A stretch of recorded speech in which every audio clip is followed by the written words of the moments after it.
Hello everyone. आज हम दोबारा से नई रेमेडी पढ़ेंगे काली फॉस, जो अगेन मैंने एचपैथी की इस बार के एडिशन अगस्त एडिशन से ली है। The soul of the remedies में इसको एक्सप्लेन किया है by doctor Rajan Sankaran. So without wasting our time, चलिए हम जानते हैं काली फॉस को। काली फॉस जैसे कि हम जानते हैं कि मिनरल ग्रुप की रेमेडी है और ट्यूबरकुलर रेमेडी है। जो इसकी सेंट्रल थीम है वो एक थॉट के इर्द गिर्द चलती है। वो क्या थॉट है? वो थॉट है कि that I am not loved by the very family और group on whom I depend for the support. यानी कि वो ये थॉट है कि मुझे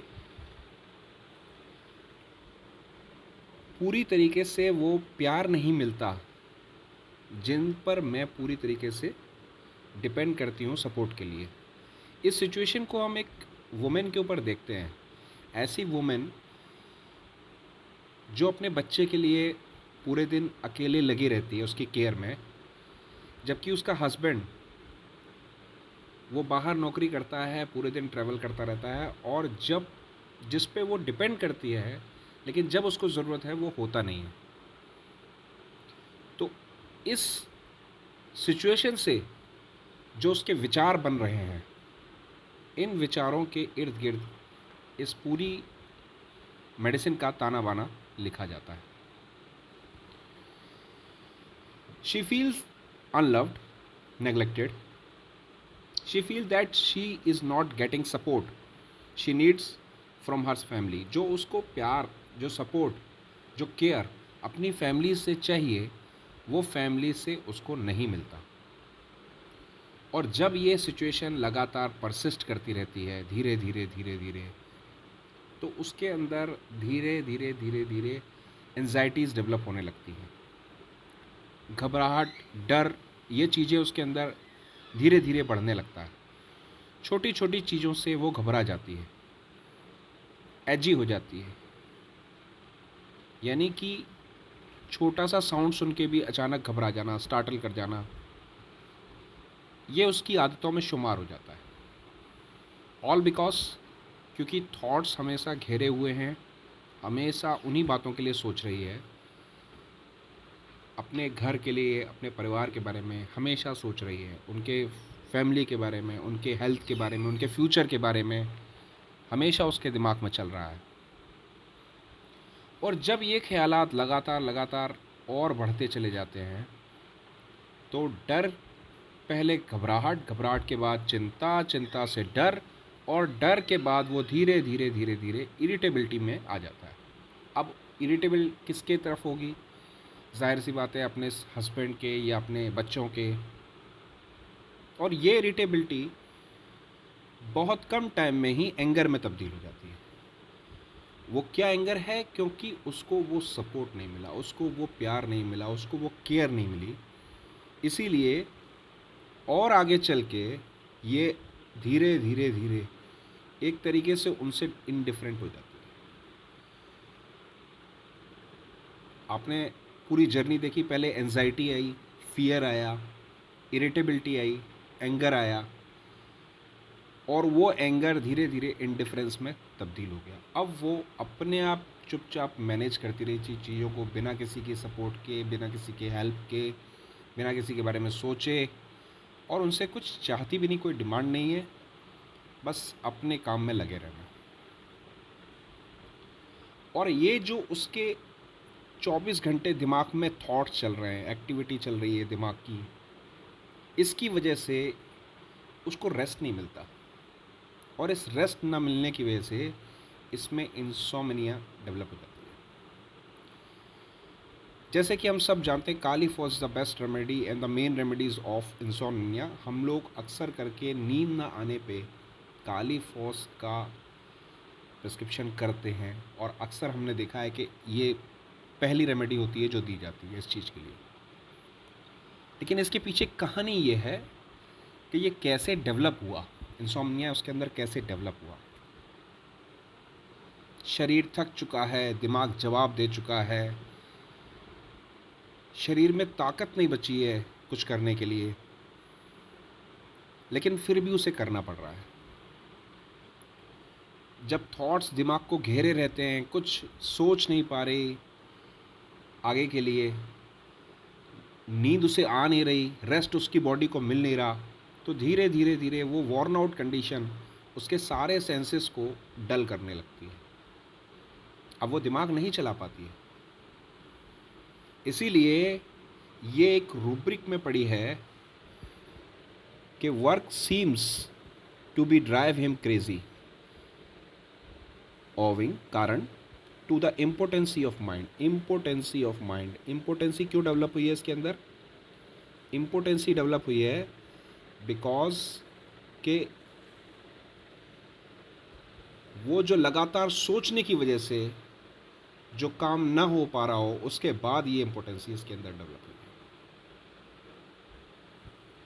फिर आगे हम देखते हैं कि जब इससे कोप अप करती है, या वो पर्सनैलिटी जो इससे कोप अप कर ले जाती है, ऐसी सिचुएशन से बाहर निकल जाती हैं जिनके अंदर जाहिर सी बात है फॉस्फोरस एलिमेंट ज़्यादा होता होगा, तो वो क्या होती हैं? वो very friendly, specially to outsider, cheerful, expressive, sympathetic, caring for other, सारे वो फीचर जो फॉस के हैं।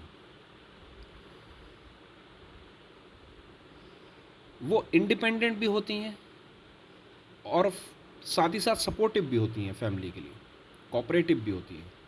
वहाँ हम देख रहे थे कि वो इरिटेबल, इंडिफरेंट हो रही थी फैमिली से, क्योंकि उसको सपोर्ट, केयर नहीं मिल रहा था। यहाँ उसे मिले ना मिले वो दे रही है, बिकॉज के उसके अंदर ये कोप अप मैकेनिज्म है। और ये कोप अप मैकेनिज्म या इससे, इस स्थिति से निकलने का, बाहर निकलने का जो मैकेनिज्म उसके अंदर आया है, वो बिकॉज ऑफ फॉस्फोरस एलिमेंट आया है। तो kali phos patients can have very frightening dreams. उनके अंदर बहुत डरावने ड्रीम्स भी आते हैं। किस तरह के ड्रीम होते हैं? जैसे एक पेशेंट ने बताया कि रात में वो सो रहे हैं परिवार के साथ, बच्चे के साथ, और ऐसा लगा कि टाइगर जो है दरवाजे पे खटखटा रहा है, अंदर घुसना चाहता है, कोई शेर अंदर आना चाहता है। अब उसको डर लग रहा है कि मैं बच्चे को लेकर अकेली हूँ और मेरा हस्बैंड बाहर है, मैं कैसे बच्चे को बचाऊँ? तो this is the extreme anxiety of kali. ये ड्रीम शो कर रहा है कि ड्रीम में भी एक्सट्रीम एंजाइटी है अपने बच्चे को बचाने के लिए, उसकी केयर के लिए। And the very important phosphorus feature, caring for other, दूसरे की केयर करना। तो ये फॉस्फोरस एलिमेंट जब भी आगे आएगा तो वो कोप अप कर जाएगी काली मैकेनिज्म से। वरना काली मैकेनिज्म, अगर उसमें काली एलिमेंट ज़्यादा होगा तो वो अपनी फैमिली पे डिपेंडेंट या अटैच रहेगी, हमेशा उसी के साथ अटैच रहेगी और उसका सपोर्ट चाहेगी। Another Kali phosphorus situation would be that एक बिजनेसमैन है जो अपने पार्टनर्स के द्वारा अचानक उसको धोखा मिलता है। उसके पार्टनर्स उसको विड्रॉल कर देते हैं, सपोर्ट को विड्रॉल कर देते हैं, उसको डाउन कर देते हैं। अब कोई सपोर्ट नहीं है उसके लिए। जहाँ उनको सबसे ज़्यादा नीड थी वहाँ उसके पार्टनर्स ने उसका साथ छोड़ दिया। अब वो अपना बेस्ट दे रहा है कि किसी तरीके से अपने बिजनेस को बचा सके, मैनेज कर सके, और इसको मैनेज करने के चक्कर में वो सोचता रहता है। उसको रात की नींद नहीं आती है, नींदें उड़ जाती हैं और अंततः वो वार्न आउट हो जाता है, पूरी तरह से थक जाता है। तो फिजिकल सिम्टम्स इसके अंदर कैसे कैसे मिल रहे हैं? वीकनेस, फैक्ड आउट, पैरालिटिक वीकनेस, ऐसी वीकनेस जिसके अंदर पैरालिसिस क्यों आ रही है? क्योंकि लगातार हम करना चाहते हैं और कर नहीं पा रहे। तो पैरालिसिस में होता है ना कि हम अपनी बॉडी को उठाना चाहते हैं पर वो कमांड फॉलो नहीं होती ब्रेन तक। तो ब्रेन से जो कमांड आनी चाहिए हैंड को या पैरों को उठाने की, वो नहीं आ रही, मोटर नर्व काम नहीं कर रहे हैं। तो ये वीकनेस इस कदर हावी है कि उसके अंदर पैरालिसिस वाली वीकनेस आ जाती है। फिजिकल स्टेट ओवर सेंसिटिवनेस, बहुत ज़्यादा इरिटेबल, बहुत ज़्यादा गुस्से में, हर छोटी चीज़ से उसको तुरंत दिक्कत होती है। Usually chilly patient, careworn look on the face. कैसा लुक है? Careworn. ये केयर वॉर्न कैसा लुक होता है? केयर वॉर्न लुक, ये लुक कैसा होता है? ये लुक होता है जिसके अंदर हम देखते हैं कि जहाँ पर बिल्कुल जिसे कहते हैं ना कि इतना थक जाता है चेहरा, इतना वॉर्न आउट हो जाता है कि उसके अंदर कुछ बचता नहीं है, वो केयर वॉर्न लुक है ये फेस का। हंग्री सून आफ्टर ईटिंग, खाने के बाद तुरंत हंग्री, मैंने वो खाया पिया सब चला गया। क्यों? क्योंकि जो ग्लूकोज था वो तो ब्रेन ने सोच सोच के ही ख़त्म कर दिया, अब काम करने के लिए तो ग्लूकोज बचा ही नहीं। इसीलिए जब ज़्यादा ग्लूकोज ख़त्म होगा, बहुत ज़्यादा सोचने की वजह से, मेंटल एक्टिविटीज़ की वजह से, जब ज़्यादा ग्लूकोज इनटेक होगा या यूज़ होगा, अपटेक होगा सॉरी, तो उसको इनटेक की भी ज़रूरत होगी। तो इनटेक की जब ज़रूरत होगी तो क्या होगा? स्वीट्स की क्रेविंग होगी। तो नेक्स्ट सिम्टम्स का क्रेविंग ऑफ स्वीट्स आ जाता है, क्रेविंग ऑफ स्वीट्स।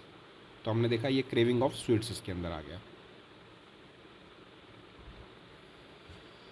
तो चलिए अब रूब्रिक देख लेते हैं, कौन कौन से रूब्रिक के अंदर ये प्रेजेंट है।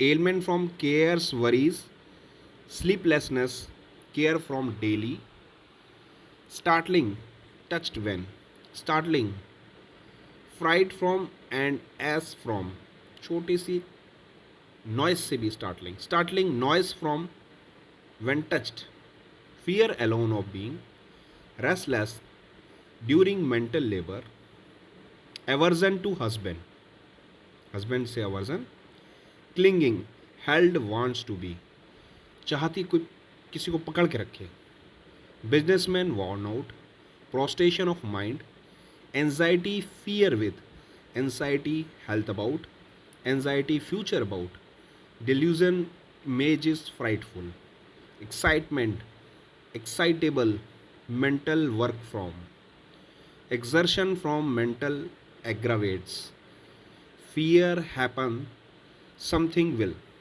कुछ होने वाला है ऐसा डर, वो हमने लीनियम टिप में देखा था। imbecility, memory weakness of, quarrelsome, dullness of senses, and last में वही work seems to be drive him crazy owing to the impotency of his mind। तो ये एक स्नैपशॉट डिस्क्रिप्शन था काली फॉस का। तो इन शॉर्ट हम कह सकते हैं काली फॉस में दो एलिमेंट ही सारे कमाल करते हैं।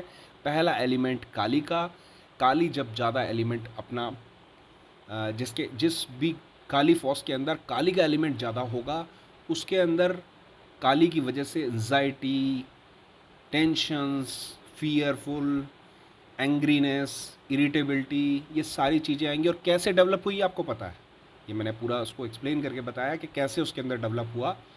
वहीं अगर इसके अंदर कोप अप मैकेनिज्म है, बिकॉज कि उसके अंदर फॉस्फोरस एलिमेंट ज़्यादा है काली की जगह पे, तो वो काली फॉस बहुत फ्रेंडली होगी, बहुत टॉकेटिव होगी, ईजिली एक्सप्रेसिव होगी, उसको कोई फ़र्क नहीं पड़ेगा आप उसको ध्यान दे रहे हो नहीं दे रहे हो, वो आपको केयर करेगी। उसके अंदर भी एंजाइटी मिलेगी, उसके अंदर भी वॉर्न आउट मिलेगा, लेकिन वो बिकॉज ऑफ के मैं केयर नहीं कर पा रहा हूँ, मैं केयर नहीं कर पा रही हूँ, वो आपके बारे में सोचेगा ज़्यादा, उसको आपकी तरफ से ज़्यादा सपोर्ट मिले ना मिले, लेकिन वो कोप अप मैकेनिज्म में है तो वो आपके बारे में सोचेगा। तो this is all about kali phos. आशा करता हूँ आपको पसंद आया होगा। अगर पसंद आया तो प्लीज़ लाइक सब्सक्राइब करें, इसको शेयर करें ताकि और भी लोग इससे जानकारी प्राप्त कर सकें। मिलेंगे अगले वीडियो में, तब तक के लिए bye bye and thank you very much.